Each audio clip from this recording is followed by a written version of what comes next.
स्वागत है आपका अपने YouTube चैनल आधारशिला क्लासेस में। हम लोगों ने पिछले वीडियो में पढ़ा था 1 से लेकर के 50 तक के सामान्य ज्ञान क्वेश्चंस को, जो कि महत्वपूर्ण था ITI इंट्रेंस एग्जामिनेशन के लिए। और यह जो सीरीज़ है वो है 1 से 50 तक के बाद 51 से क्वेश्चन जो है 51 से लेकर के 75 तक, और फिर अगले वीडियो में हम लोग पढ़ेंगे 76 से लेकर 100 तक के विज्ञान के क्वेश्चन। और यह सामान्य विज्ञान का क्वेश्चन आपके ITI इंट्रेंस एग्जामिनेशन के साथ साथ पॉलिटेक्निक में भी इस प्रकार के क्वेश्चन पूछे जाते हैं। लेकिन आज का हम लोग का जो क्वेश्चन है वो प्रीवियस ईयर के पूछे गए क्वेश्चन है, जो पिछले वर्ष पूछे गए थे एग्जाम में।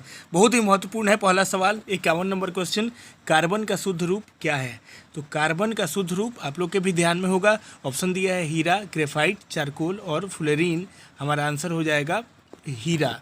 आंसर हमारा क्या हो जाएगा? हीरा हो जाएगा कार्बन का शुद्ध रूप। अब चलेंगे क्वेश्चन नंबर 52 के तरफ। आज का दूसरा क्वेश्चन होगा क्वेश्चन नंबर 52। निम्नलिखित में से किस एक को स्ट्रेंजर गैस भी कहते हैं? निम्नलिखित में से किस एक को स्ट्रेंजर गैस कहते हैं? ऑप्शन है argon, neon, xenon, nitrous oxide. आपको बताना है कि इसमें से स्ट्रेंजर गैस कौन सा है। हमारा ऑप्शन हो जाएगा सी, यानी जिनॉन। चलेंगे क्वेश्चन नंबर 53 के तरफ। 53 नंबर क्वेश्चन है, रबड़ के व्यापारिक के वल्कनीकरण में किसका प्रयोग शामिल है? रबड़ के व्यापारिक वल्कनीकरण में किसका प्रयोग शामिल है? चारों ऑप्शन आपके सामने है। हमारा ऑप्शन नंबर हो जाएगा ए, इसका आंसर हो जाएगा, यानी गंधक। ठीक है। अब चलेंगे क्वेश्चन नंबर 54 के तरफ। 54 नंबर हमारा क्वेश्चन है, एक रेडियो सक्रिय स्रोत की निम्नलिखित में कौन सी इकाई है? एक रेडियो सक्रिय स्रोत की इकाई निम्नलिखित में से कौन सी है? हमारा चारों ऑप्शन आपके सामने है। हमारा आंसर हो जाएगा 54 का ऑप्शन नंबर बी, यानी बैकुरल। ठीक है। अब चलेंगे अगले क्वेश्चन की तरफ। क्वेश्चन नंबर 55, निम्नलिखित में से किस पदार्थ में ध्वनि की गति सबसे धीमी होती है? निम्नलिखित में से किस पदार्थ में ध्वनि की गति सबसे धीमी होती है? तो हमारा आंसर हो जाएगा 55 का ऑप्शन नंबर ए, यानी वायु में। वायु में ध्वनि की गति सबसे धीमी होती है। ठीक है। अब चलेंगे क्वेश्चन नंबर 56 की तरफ। 56 नंबर क्वेश्चन है, किसी पिंड के संवेग परिवर्तन की दर किसके बराबर होती है? किसी पिंड के संवेग परिवर्तन की दर किसके बराबर होती है? हमारा आंसर हो जाएगा सी, परिणामी बल के। परिणामी बल के बराबर होती है। ठीक है। अब चलेंगे क्वेश्चन नंबर 57 के तरफ। 57 नंबर क्वेश्चन है, निम्नलिखित में से कौन सा एक सबसे अधिक मृदु है? निम्नलिखित में से कौन सा एक सबसे अधिक मृदु है? चारों ऑप्शन आपके सामने है। हमारा आंसर हो जाएगा 57 का ऑप्शन नंबर ए, यानी सोडियम सबसे अधिक मृदु है। ठीक है। अब चलते हैं क्वेश्चन नंबर 58 की तरफ। 58 है, मस्तिष्क का सोचने वाला मुख्य भाग कौन सा है? मस्तिष्क का सोचने वाला मुख्य भाग कौन सा है? हमारा आंसर हो जाएगा ऑप्शन नंबर सी, अगला भाग, यानी अग्र मस्तिष्क। अग्र मस्तिष्क का मतलब क्या होता है? मस्तिष्क का अगला भाग। चलेंगे क्वेश्चन नंबर 59 के तरफ। मूत्र में प्रायः कौन सा विटामिन उत्सर्जित होता है? मूत्र में प्रायः कौन सा विटामिन उत्सर्जित होता है? हमारा चारों ऑप्शन सामने है। इसमें आंसर हो जाएगा हमारा ऑप्शन नंबर डी, यानी विटामिन बी और सी। ठीक है। चलते हैं क्वेश्चन नंबर 60 के तरफ। निम्नलिखित में से किस एक रोग का कारण विषाणु है? निम्नलिखित में से किस एक रोग का कारण विषाणु है? चारों ऑप्शन आपके सामने है। आंसर हो जाएगा 60 का हमारा ऑप्शन नंबर सी, यानी इन्फ्लुएंजा। ठीक है। अब चलेंगे क्वेश्चन नंबर 61 की तरफ। निम्नलिखित में से किस एक जंतु में त्वचा एक श्वसन अंग है? निम्नलिखित में से किस एक जंतु में त्वचा एक श्वसन अंग है? यानी इसमें जो चारों जंतुओं का नाम लिखा हुआ है, इसमें कौन सा जंतु त्वचा के द्वारा भी श्वसन की क्रिया करता है? तो हमारा ऑप्शन हो जाएगा इसमें ऑप्शन नंबर बी, यानी मेढक। बी नंबर हमारा आंसर हो जाएगा। ठीक है, चलते हैं क्वेश्चन नंबर 62 के तरफ। 62 नंबर हमारा क्वेश्चन है कि कमरे के ताप पर कौन सी अधातु द्रव है? कमरे के ताप पर कौन सी अधातु द्रव है? इस क्वेश्चन को देखते ही आपके आंसर माइंड में आ गया होगा। ऑप्शन नंबर होगा बी, यानी ब्रोमीन। ठीक है, चलेंगे क्वेश्चन नंबर 63 के तरफ। कैल्शियम परमाणु संख्या 20 की संयोजकता क्या है? कैल्शियम परमाणु संख्या 20 की संयोजकता क्या है? तो 63 नंबर क्वेश्चन का हमारा आंसर हो जाएगा 2। वह कैसे? क्योंकि इसमें परमाणु संख्या जो 20 है, कैल्शियम परमाणु की संख्या 20 है।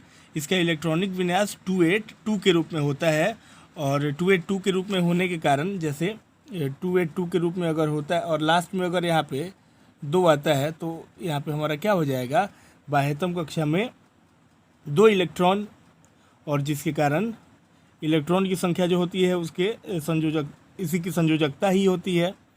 तो हमारा कैल्शियम परमाणु संख्या 20 की संयोजकता क्या हो जाएगी?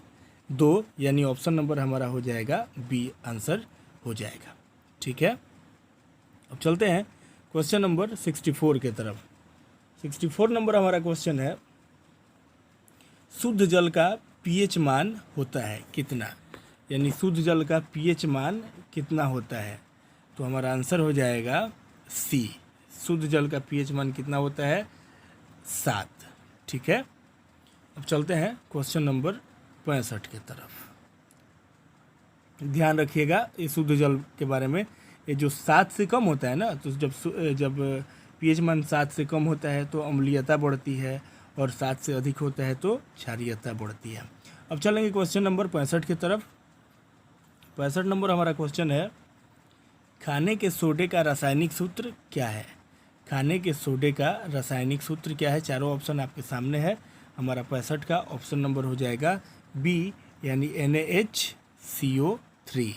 NaHCO3। ठीक है, अब चलेंगे क्वेश्चन नंबर 66 के तरफ। 66 नंबर क्वेश्चन है, एक तत्व का इलेक्ट्रॉनिक विन्यास 1s2, 2s2, 2p6, 3s2, 3p5 है। आवर्त सारणी में इसका स्थान होगा। फिर से क्वेश्चन देखिए, एक तत्व का इलेक्ट्रॉनिक विन्यास 1s2, 2s2, 2p6, 3s2 और 3p5 है। आवर्त सारणी में इसका स्थान होगा। तो सबसे पहले समझते हैं, ये 6 2 8 2 10 5 15 2 17 है ना। परमाणु क्रमांक जो 17 होता है, इसमें इलेक्ट्रॉनिक विन्यास इसका क्या हो जाता है? 2, 8 और 7। 2, 8 और क्या होता है? 7 होता है।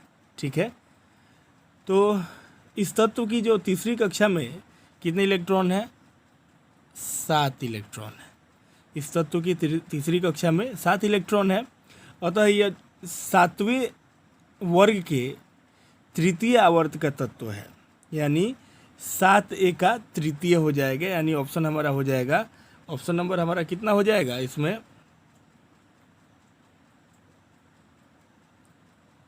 ऑप्शन नंबर हमारा हो जाएगा सी, यानी आवर्त 3 वर्ग 7A। ठीक है, आवर्त क्या हो जाएगा? 3 और वर्ग 7A, यानी ये जो 7 देख रहे हैं, ए बाह्यतम कक्षा में कितना है? 7 है, तो वर्ग हो जाएगा हमारा 7A और आवर्त हो जाएगा 3। ठीक है, अब चलेंगे क्वेश्चन नंबर 67 की तरफ। निम्न में से किस पर ऋणावेश होता है? क्वेश्चन नंबर 67 है, निम्न में से किस पर ऋणावेश होता है? तो हमारा आंसर हो जाएगा बीटा कण पर।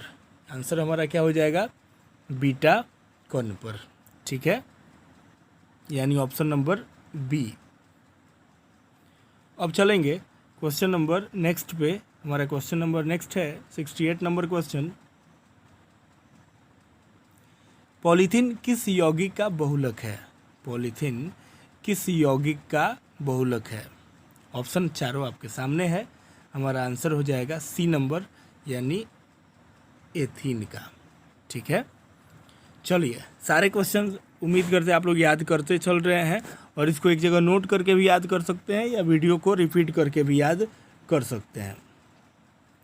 क्वेश्चन नंबर 69 है, जल में डूबी हुई सीधी छड़ मुड़ी हुई प्रतीत होती है, इसका कारण है। इसका क्या कारण है?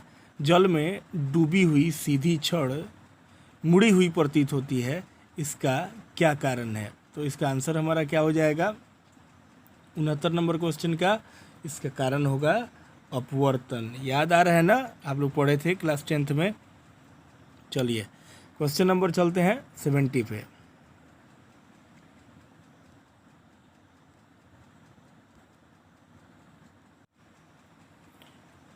क्वेश्चन नंबर 70 है, एक तरंग की चाल 330 मीटर प्रति सेकेंड से सेंटीमीटर तथा क्वेश्चन नंबर 70 देखते हैं। एक तरंग की चाल 330 मीटर प्रति सेकेंड तथा तरंग दैर्घ्य 3 मीटर हो तो तरंग की आवृत्ति होगी। तरंग की आवृत्ति पूछ रहा है। एक तरंग की चाल दिया है 330 मीटर प्रति सेकेंड और तथा तरंग दैर्घ्य दिया है 3 मीटर, तो तरंग की आवृत्ति पूछ रहा है। देखिए एक सूत्र होता है v = n और लेम्डा। ठीक है, तो यहाँ पे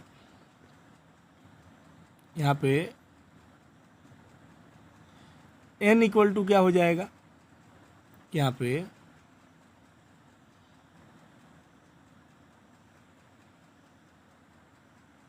तो n = क्या हो जाएगा? v/λ हो जाएगा। n = क्या हो जाएगा? v/λ। तो v हमारा कितना है? 330 मीटर है और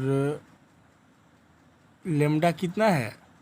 तरंगदैर्घ्य जो है वो 3 मीटर है और 3 से कट जाएगा 330 कितना बार में? 110 बार में, तो हमारा हो जाएगा 110 प्रति सेकेंड। ऑप्शन नंबर क्या हो जाएगा? बी हो जाएगा 110 प्रति सेकेंड। ठीक है, अब चलेंगे क्वेश्चन नंबर 71 की तरफ। 71 नंबर क्वेश्चन है, कवचयुक्त जंतु किस संघ के अंतर्गत आते हैं? कवचयुक्त जंतु किस संघ के अंतर्गत आते हैं? इसका चारों ऑप्शन आपके सामने है। हमारा आंसर हो जाएगा 71 नंबर क्वेश्चन का ऑप्शन नंबर सी, यानी मोलस्का के अंतर्गत आते हैं। ठीक है, चलेंगे क्वेश्चन नंबर 72 के तरफ। मनुष्य का प्रमुख उत्सर्जी उत्पाद होता है। मनुष्य का प्रमुख उत्सर्जी उत्पाद होता है। ऑप्शन हो जाएगा हमारा क्या? ए में दिया है अमोनिया, बी में यूरिया, सी में यूरिक अम्ल और डी में अमीनो अम्ल। तो हमारा 72 का ऑप्शन नंबर हो जाएगा बी, यानी यूरिया। अब चलते हैं क्वेश्चन नंबर 73 की तरफ। विडाल टेस्ट का संबंध किस रोग से है? विडाल टेस्ट का संबंध किस रोग से है? इसका ऑप्शन हो जाएगा हमारा ए, मोती झर्रा यानी टाइफाइड से। ठीक है, चलेंगे क्वेश्चन नंबर 74 के तरफ। एक गतिमान आवेशित कण उत्पन्न करता है। एक गतिमान आवेशित कण उत्पन्न करता है। ऑप्शन हो जाएगा हमारा सी, चुंबकीय तथा विद्युत दोनों क्षेत्र को। चुंबकीय तथा विद्युत दोनों क्षेत्र को। ठीक है, 75 नंबर क्वेश्चन है, प्रत्येक 4 ओम प्रतिरोध वाले n चालक तारों को समानांतर क्रम में जोड़ा गया है। इस समायोजन का तुल्य प्रतिरोध है। बहुत ही इंपॉर्टेंट क्वेश्चन है, ध्यान दीजिएगा। 4 ओम प्रतिरोध वाले n चालक तारों को, जब 4 ओम प्रतिरोध वाले n चालक तारों का बात है और ये समानांतर क्रम का बात है, तो समानांतर क्रम में क्या हो जाएगा? 1/r इक्वल टू क्या होता है 1/r1, तो यहाँ पे r1 के जगह पर भी 4 ही होगा, प्लस 1/r2, तो r2 के जगह पर भी 4 ही होगा, प्लस 1/r3, r3 के जगह पर 4 ही होगा, 1/r4, r4 के जगह पर भी क्या होगा 4 ही होगा, और प्लस डॉट डॉट डॉट क्या हो जाएगा n तक जाएगा।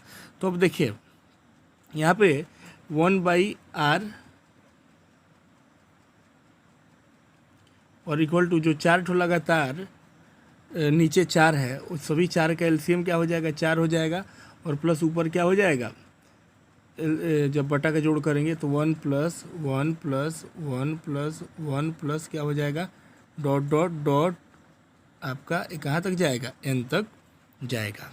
ठीक है, अब अगर इसको हम लोग उल्टा करते हैं तो क्या हो जाएगा, ये तिरछा तिरछी गुना कीजिए तो, या इधर उल्टा करेंगे तो इसको भी तो उल्टा करना होगा ना, तो यानी r बराबर हमारा क्या हो जा रहा है, इसका मतलब ये 4 चला जाएगा ऊपर और n आ जाएगा नीचे, यानी ऑप्शन नंबर हमारा हो जाएगा, और यहाँ पे ओम हो जाएगा, यहाँ पे क्या हो जाएगा ओम हो जाएगा, यानी ऑप्शन नंबर हमारा हो जाएगा बी नंबर ऑप्शन सही हो जाएगा, यानी 4/n। ठीक है, उम्मीद करते हैं कि अभी क्वेश्चन आपके समझ में आया होगा। मिलेंगे फिर अगले वीडियो में, तब तक इसको याद कीजिएगा, बढ़िया से प्रैक्टिस करते रहिए। बहुत बहुत धन्यवाद।